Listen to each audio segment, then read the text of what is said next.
There's a town just north of Melbourne, in Australia, where the hipsters and the musicians collide.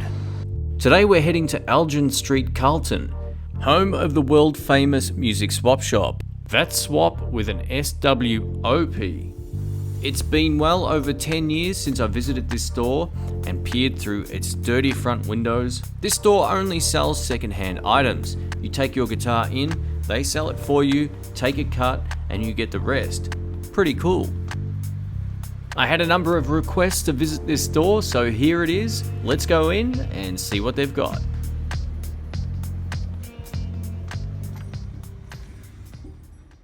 Immediately to the right, we have a selection of ValveTone amplifiers. Now, these are based on famous Vox, Marshall, and Fender amplifiers. These are all hand-built in Australia and fall well under 1,000 Australian dollars, which is an absolute bargain for something that's handmade. It's good to see a quality product that doesn't actually cost the earth for no reason. Unlike everything else in the shop, these were actually new items. I was quite shocked. One of the first things I noticed was its abundance of effects pedals and good quality effects pedals. I don't recall there being much junk in the mix. I think the reason for this might be that good quality gear has a tendency to sell, while junk remains junk. On the lower shelf we have an assortment of fuzz and distortion pedals, including a fuzz face, a 69 full tone fuzz, as well as an MXR. It's also really surprising to see a Tech 21 Character Series amp simulator pedal in a second-hand store. If you're into recording electric guitar, these Character Series pedals can make life a lot easier. Just in front of those sexy hairy legs, we can see a BBE Acoustic Max preamp for an acoustic guitar. I had no idea these things were so big. Awesome. This is the first wall within the first room of walking in. This isn't even the guitar section of the shop. This place is huge. Two of the standout guitars on this first wall are both of these Thinline Telecasters right in the middle. Odds are the one with the humbuckers is probably an original. I thought before I take a good look at their guitars, I'd see what amplifiers they've got. This shop's renowned for having really great amplifiers and stuff that you just can't find anywhere else. The first two amps staring me straight in the face as I walked in was a Supersonic 22 sitting on top of a single rectifier Mesa Boogie head.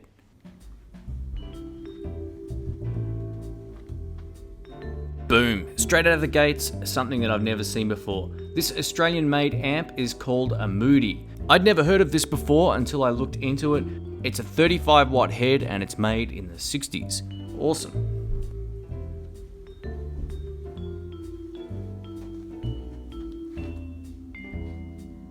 Here we have an AC50 from Vox. I haven't seen many of these around either. Awesome. This is a Laney VC30. I owned one of these for about 2 weeks. I found it just a little bit lackluster on both the clean and dirty channels. Above that we have the JCM 800 from Marshall. Cool. I remember testing out these Epiphone Valve Special amps when they first came out in store. These are actually tube amps, but they also feature a DSP effects section. They're actually pretty good. I must have been living under a rock. I don't remember seeing any white Fender Mustang 1 amplifiers anywhere.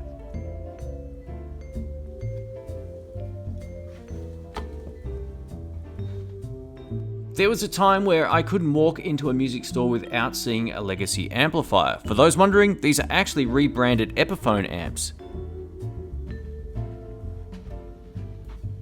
As we get to the end of the room, you can see the light starting to fade. That's a perfect spot for these higher gain amps such as this Engl. We also have a number of Mesa Boogie amps as well as another Moody amp. That's what you gotta love about a shop like this. There's so much stuff in here and just so much variation. There's basically something or more than something for everybody.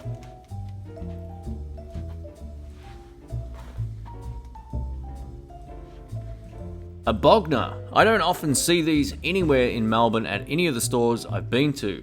Some of the best blues tones I heard in San Francisco was a guy using a Bogner, and it absolutely sung. I also had no idea Jens Benz actually made guitar amps. I thought they were a bass company only. Just behind that custom amplifier on the floor, we have a VHT G50 84L. If you're into American-made distortion amplifiers, they're supposed to be pretty awesome. Check it out, a 50-watt Japanese-made Guyatone amplifier head. These are also loaded with 6 L6 tubes. This is really cool. Here's an amplifier I'm definitely going to go back and have a shot on. This is the Crate Vintage Club 50. It's loaded with 3 10-inch speakers and a combination of EL84 tubes. So it's kind of voxy, but supposedly it has a little bit more distortion. This is also made in Missouri in the USA. Check it out, 2 more Valve Junior amplifiers from Epiphone. I might try my luck with one of these amps down the track, we'll see how we go. Here's what I consider another underrated amp, especially for the price. Carlsbad amplifiers are actually not too bad, but no one talks about them. Oh yeah, another Bandit. This particular model is one of the most current generation ones. And you know what? With the digital reverb aside, they're actually really good amps. They sound great. I want that TransTube logo on a t-shirt.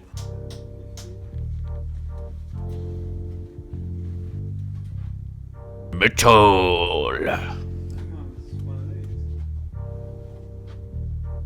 This amp is an original Gibson GA45 RVT. These are actually made in Kalamazoo, Michigan in 1965. They feature 2 10-inch speakers, but it also requires a step-down power transformer for it to operate here in Australia. For me, that's a bit of a deal breaker. Here's something you don't see every day, a 1970s vintage Pearl amplifier. Hey, check it out, yet another Epiphone. Awesome. They have so much stock of guitars right now at the Swop Shop, they've actually started utilizing the space in the amp room. This is a bit of a pan around what their actual amp room looks like, and now with all their extra guitars. I haven't even gotten to the guitar section of the shop yet. Let's go take a look. Far out. Check out this image. There's guitars wall to wall in here and stacked every which way.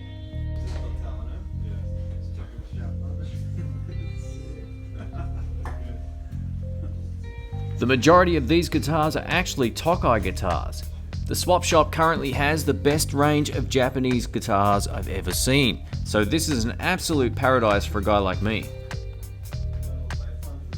I honestly believe the more educated people get regarding Japanese guitars, the more money they'll save down the track and still get something absolutely beautiful.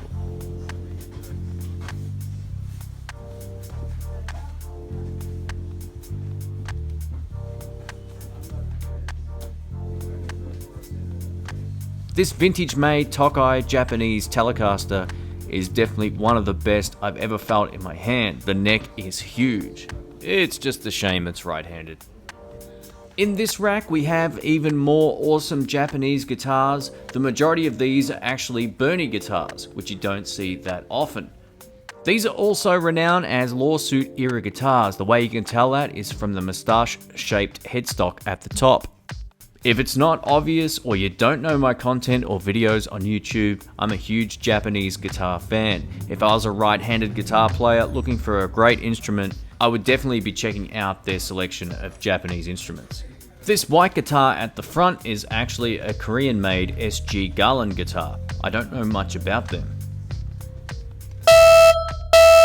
Please remain calm. We have our first official Lefty sighting. Actually, this is pretty awesome. There's at least 6 or 7 lefties all in the same area.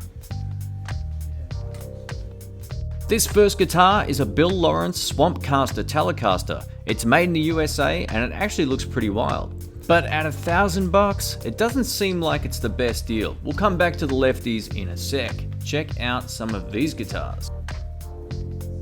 This is what's great about the Swop Shop, being that they're not stuck with certain brands. They get in absolutely everything and there's definitely something for everybody, including lefty bass guitar players. Some of these guitars include a bog standard Epiphone Les Paul. We also have a Fender 54 reissue made in Japan Strat, and that Les Paul on the left with a nice finish is actually a brand called Remus. These actually have a bolt-on neck, and for the price they're actually quite reasonable. Out of all the guitars they had, I was definitely keen to test out this Strat. The 54 thing totally appealed to me, and what I liked about it especially was the size of the neck. The neck was huge. I should point out these strings were totally fried.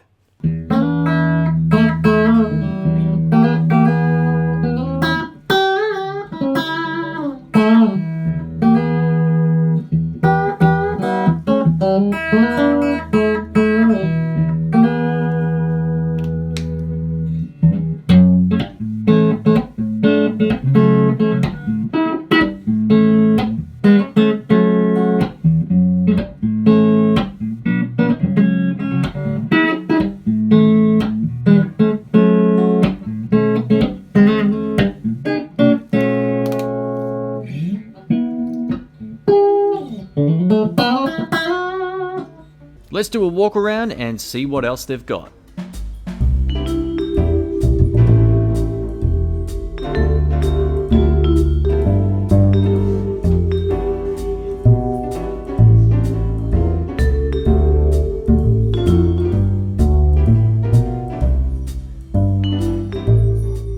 This is a 1970s Japanese Guyatone electric guitar. This easily hands down one coolest guitar of the day.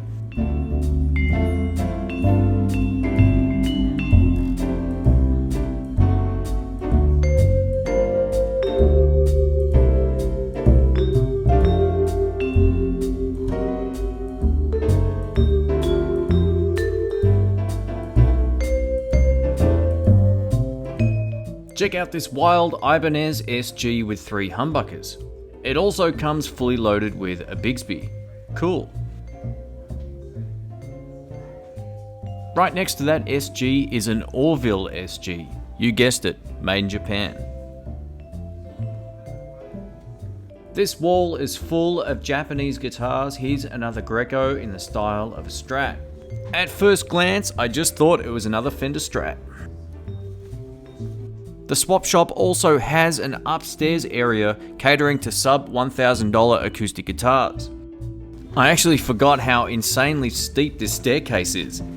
On my way up, I could tell there was a couple of people up there playing some acoustic guitar. After having a quick look around upstairs, I wasn't that impressed, so I thought I'd head back downstairs.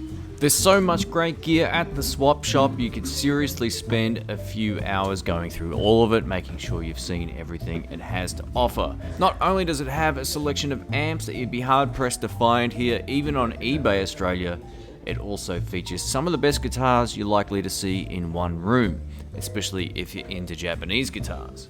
And that wraps up another Guitar Search Saturday. A huge thanks to everyone who suggested going into the Music Swap Shop. It's an absolutely awesome store. If you're ever in Melbourne, Australia, definitely look them up. Thanks for watching.